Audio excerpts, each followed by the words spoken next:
from time to time we get questions via the website or the blog or the Facebook page.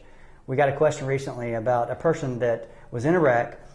The other party got a ticket and was 100% at fault, and then they found out that the insurance company in the civil case was saying that no, their driver was only 80% at fault, and they felt like the victim should pay for 20% of their injuries.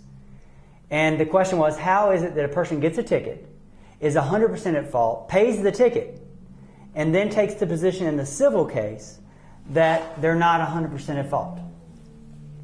Let me give you an example so that everybody can relate to separate a traffic situation from a civil lawsuit.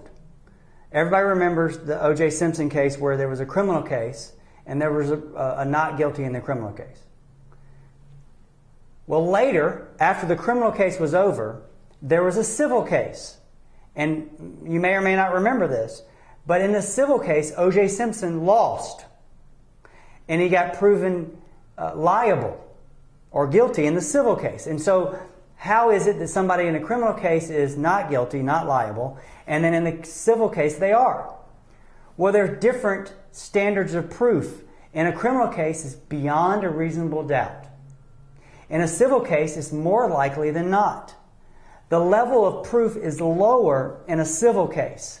So it opens yourself up in a civil case to more arguments that can be made and more plausible arguments that can be made because the level of proof that you have to meet in a civil case is so much lower than in a criminal case.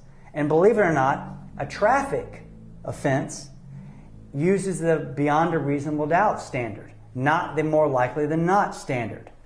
What's important is that you have a lawyer on your case that knows the legal standards, has been in a courtroom, has been successful in a courtroom, in a jury trial, enough times to know how these things work.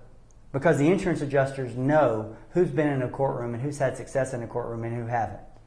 So in selecting a lawyer and answering your question about does it matter whether the traffic offense was 100% at fault versus the civil case, yes, it matters, because a good lawyer, a board-certified civil trial lawyer, will know how to use that 100% responsibility in a brand new civil case where things start over.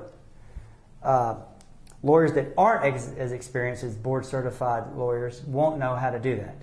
If you have more questions about this particular topic or any topic related to personal injury law, you can find us on the web at zarzalaw.com or 855-HIRE-JOE is the toll-free number. Thank you.